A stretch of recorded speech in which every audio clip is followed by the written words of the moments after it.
क्या आप अपने नाम के सामने में डॉक्टर लिखवाना चाहते हैं या डॉक्टर लिखवाने का सपना है? तो आज के वीडियो में मैं आपको बताऊंगा स्टेप बाय स्टेप जेएनयू में, बीएचयू में, डीयू में, ये जो टॉप यूनिवर्सिटी है, यहाँ पर पीएचडी का एडमिशन कैसे होता है। ठीक है, पीएचडी कैसे किया जाता है, इन सब के बारे में मैं आपको बताऊंगा। इसलिए इस वीडियो को शुरू से अंत तक ज़रूर देखें। तो चलिए हम शुरुआत करते हैं दोस्तों। आप अपने आप को चेक करना है पहले। हो सकता है कि आप अभी पीजी कर रहे होंगे, यानी कि post graduate, MA, MSc, MCom, LLM, ठीक है, इसका स्टूडेंट होंगे आप। ठीक है, या फिर आपके पास में पहले से पीजी की डिग्री होगी। तो आपको हमेशा ध्यान रखना है, पीएचडी करने के लिए पीजी में 55% मार्क्स चाहिए तो चाहिए।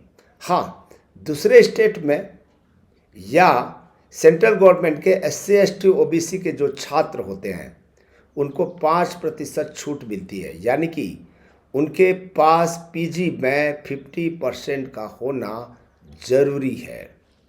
ठीक है, तो आपको सबसे पहला प्रारंभ कहाँ से करना है कि सबसे पहली बात ये अब सोचना है कि आप अपने मास्टर के विषय पर या इंटर डिसिप्लिनरी विषय में रिसर्च कर सकते हैं।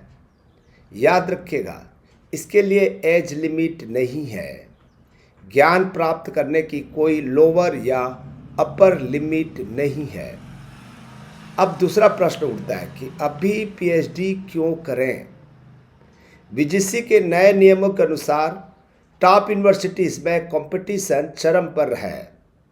सही दिशा में उठाया गया पहला कदम ही सफलता तय करेगा, और अभी वो दिन है। ठीक है, ये मार्च चल रहा है, अप्रैल, मई, जून, जुलाई तक जो है यूनिवर्सिटीज़, जो सेंट्रल यूनिवर्सिटीज़ है, पर्टिकुलर स्टेट यूनिवर्सिटी है, वहाँ पर पीएचडी करने के लिए नोटिफिकेशन ज़्यादा निकलती है। तो अभी से आप तैयार हो जाइए। अब यहाँ पर दो तरह के स्टूडेंट होते हैं। ठीक है, जो नेट क्लियर नहीं है, जेआरएफ क्लियर नहीं है, सेट क्लियर नहीं है, जिसको हम नॉन नेट जेआरएफ स्टूडेंट कहते हैं, उनके लिए क्या रणनीति होगी। ठीक है, उनका जो एंट्रेंस एग्ज़ाम है उसके बारे में मैं आपको बता रहा हूँ। सबसे पहली बात जो है, ऐसे स्टूडेंट को एंट्रेंस एग्ज़ाम देना पड़ता है, जिसको आरईटी कहते हैं। यूनिवर्सिटीज़ अपना खुद का लिखित एग्ज़ाम यानी कि रिटर्न एंट्रेंस करवाती है, और ये जो एंट्रेंस एग्ज़ाम है इसमें एमसीक्यू आधारित प्रश्न पूछे जाते हैं। इसमें भी दो तरह के क्वेश्चन हो सकते हैं, एक तो पेपर फर्स्ट और पेपर सेकंड भी हो सकता है। पेपर फर्स्ट में रिसर्च एप्टीट्यूड होता है, पेपर टू में आपके सब्जेक्ट का होता है। ठीक है, याद रखिएगा, कभी कभी किसी किसी यूनिवर्सिटी में केवल रिसर्च एप्टीट्यूड देखा जाता है, रिसर्च मेथोडोलॉजी ही देखा जाता है, यानी कि पेपर होती है। यूजीसी नेट का सिलेबस ही कुछ ही है। जो यूजीसी नेट में रिसर्च एप्टीट्यूड पढ़ रहे हैं वही आपका बेस होगा, वहीं से प्रश्न पूछा जाता है। अब दूसरे तरह के स्टूडेंट हैं नेट जेआरएफ, जो क्वालिफाइड कर चुके हैं, उन स्टूडेंट के लिए क्या रणनीति है। यहाँ पर ध्यान दीजिएगा, आपको एंट्रेंस एग्ज़ाम नहीं देना पड़ता। ठीक है, कई यूनिवर्सिटीज़ में नेट जेआरएफ सेट पास छात्रों को लिखित परीक्षा यानी कि एंट्रेंस एग्ज़ाम से छूट मिलती है। आप सीधे इंटरव्यू राउंड के लिए एलिजिबल होते हैं। कुछ यूनिवर्सिटी नेट जेआरएफ वालों के लिए भी, ठीक है, एंट्रेंस एग्ज़ाम देने के लिए कहती है। ठीक है, तो इसलिए फॉर्म भरते समय इन बातों को आपको ध्यान रखने की ज़रूरत है। अब इंटरव्यू का वेटेज, आपका जेआरएस सर्टिफिकेट सिर्फ एंट्री टिकट है। असली सिलेक्शन इस बात पर निर्भर करेगा कि आप अपने प्रपोजल को कैसे प्रस्तुत करते हैं। अब रिसर्च प्रपोजल की बात आते हैं। ये आपकी पीएचडी में एडमिशन होने का सबसे बड़ा हथियार है। दोस्तों, सबसे पहला जो है यूनिक विषय आपको चुनना है। वह डोमेन खोजें जिसमें आपकी गहरी रुचि है। फिर दूसरा, समस्या की पहचान करना है। आप कौन सी अनसुलझी प्रॉब्लम को सॉल्व करना चाहते हैं। और तीसरा बातें जो है परिकल्पना। आप इस रिसर्च से क्या साबित करना चाहते हैं। आपका काम दूसरों से अलग कैसे है। हमने एक एग्जाम्पल बताया है, सोशल मीडिया का समाज पर प्रभाव। अब इसका हेडिंग हो सकता है 2024 चुनाव में ग्रामीण युवाओं के मतदान व्यवहार पर सोशल मीडिया का प्रभाव। अब इंटरव्यू के लिए इसका टाइप्ड या हैंड रिटन ड्राफ्ट हमेशा तैयार रखना पड़ेगा। अब इंटरव्यू के करना, ठीक है, और उसमें बहुत सारे प्रोफेसर बैठे रहेंगे, उसका सामना करना। 2-3 मिनट का नियम है।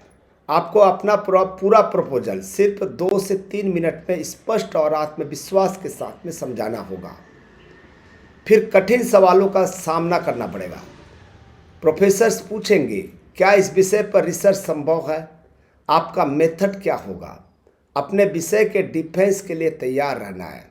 याद रखिएगा, ये सिर्फ आपकी किताबी जानकारी नहीं जांच रहे हैं, बल्कि विषय के प्रति आपकी क्लैरिटी और सोचने का तरीका देख रहे हैं। अब आर्थिक सहायता। जब आपका पीएचडी में एडमिशन हो जाता है तो जो जेआरएफ स्टूडेंट होंगे, शुरुआती 2 साल में 37,000 से लेकर 40,000 प्रति माह, ठीक है, इसमें एचआरए भी, हाउस रेंट अलाउंस, ठीक है, फेलोशिप एनरोलमेंट के तारीख से शुरू हो जाती है आपकी जेआरएफ।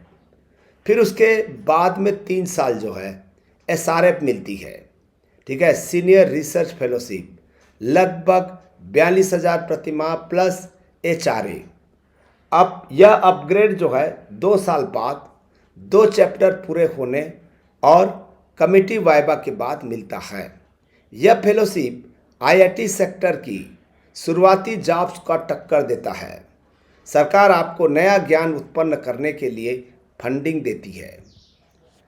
अब पीएचडी की दुनिया में 3 से 5 साल का सफ़र लगता है।